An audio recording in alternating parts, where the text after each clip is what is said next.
Nous sommes tellement confortables avec tout ce que nous avons comme aide sociale que nous ne voulons pas nous impliquer pour l'aide de Dieu, pour l'œuvre de Dieu.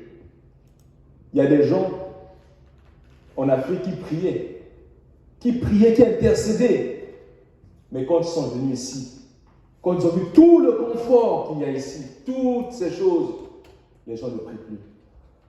Ils donnent des raisons. Oh non, je suis fatigué, j'ai fait 2 boulots. Ah, ma voiture est en panne, je ne peux pas aller à l'église. Il y a des bus. Prends la carte, va acheter la carte au bus.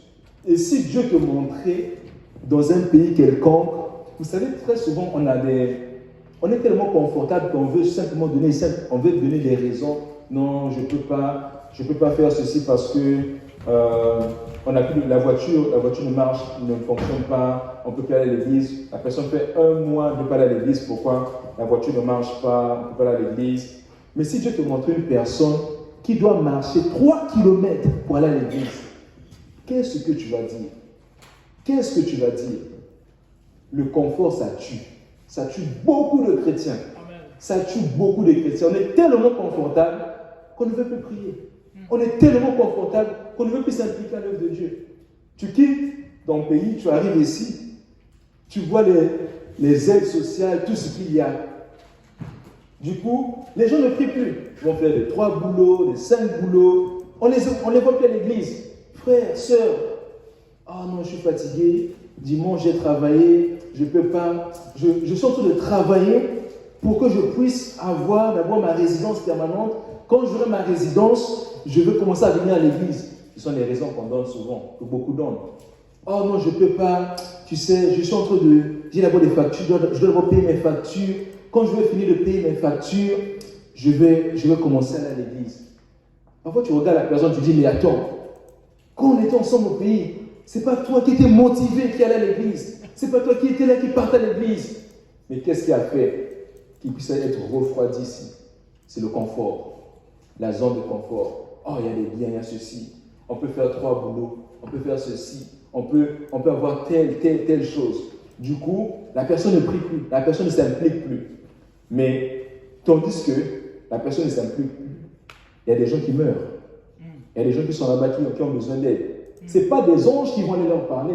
Dieu veut que nous puissions aller les parler. C'est pour cela que Dieu a dit aux disciples, allez, prêchez l'évangile. Imaginez-vous, Dieu leur dit et il reste. Croyez-vous que les gens devaient, comment les gens devaient croire le jour de la Pentecôte si Pierre ne se levait pas et parlait? Dieu ne devait pas envoyer un ange. Dieu s'attend que nous puissions nous lever et obéir à cette commission. Il s'attend que nous puissions nous lever et sortir de la zone de confort. La zone de confort tue beaucoup de chrétiens. On est tellement confortable avec plusieurs choses comme ce qu'on a vu, la maison, que ce soit la voiture. Oh Seigneur, tu sais ma voiture, je ne peux pas, tu sais Seigneur, mais si je n'ai pas de voiture, je ne peux pas aller à l'église parce que nous devons en fait sortir de la zone de confort. Un chrétien qui vit dans la zone de confort, ça sera tellement difficile qu'il puisse être impliqué à 100%. Il va peut-être être à moitié, à 50%, venir à l'église, ne pas être impliqué, venir le dimanche, mais Dieu s'attend à ce que nous puissions le servir de tout notre cœur. Dieu s'attend à ce que nous puissions le servir de tout notre corps, nous puissions être impliqués. Amen. C'est pour cela qu'il a dit allez. Allez parler à ces personnes. Allez évangéliser. Il y a des personnes qui souffrent. Il y a des personnes, vous savez, dans la Bible, quand vous lisez l'histoire de Philippe, l'émir éthiopien lisait le livre d'Ésaïe. Pendant qu'il le lisait, Dieu n'a pas envoyé un ange. Gabriel va lui expliquer les Écritures. Non, c'est Philippe qui marchait quelque part et Dieu lui dit, rapproche-toi, M. Charles, rapproche-toi. Et il s'est rapproché. Il a entendu l'émir éthiopien qui lisait le livre d'Ésaïe. Et il lui a dit, est-ce que tu comprends ce que tu lis? Qu'est-ce qu'il a dit? Comment est-ce que je peux comprendre si une personne m'explique? Donc, ça prenait un Philippe pour aller parler à l'émir éthiopien. Dieu n'a pas envoyé Gabriel, l'ange Gabriel ou l'ange Michel pour lui parler. Il a utilisé Philippe. Et Dieu veut aussi nous utiliser. Il y a des gens parfois qui lisent, qui ne comprennent pas, qui se posent des questions, qui se disent comment je vais comprendre, comment je vais faire.